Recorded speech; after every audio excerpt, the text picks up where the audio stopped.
À titre personnel, je préfère travailler chez un client final parce que ça me permet de toucher à différents sujets et ça me permet de travailler avec différents collaborateurs. En revanche, je sais que les ESN sont de très bonnes écoles parce que j'y suis restée un peu plus de 5 ans et ça m'a permis de prendre en compétences très rapidement. Je préfère une personne avec plus d'expérience que plus de diplômes. Je pense que pour certains métiers, les diplômes sont nécessaires, notamment pour pouvoir mettre un pied dans le secteur dans lequel vous aimeriez travailler. Maintenant, on a des collaborateurs aujourd'hui qui ont 10 ans d'expérience, qui n'ont pas forcément un diplôme d'ingénieur et c'est pas rédhibitoire.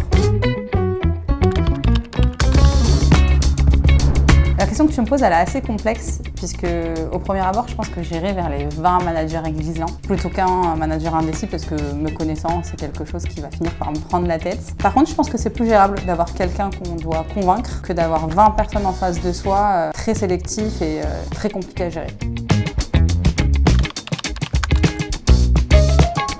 Alors moi j'ai conscience que l'IA c'est le futur, il n'y a aucun sujet sur ça, mais j'ai un problème. Déléguer déjà à des vraies personnes, parfois ça peut être complexe, alors tout déléguer à une IA je pense pas. Je me sentirais obligée de regarder et de revérifier derrière, donc autant le faire.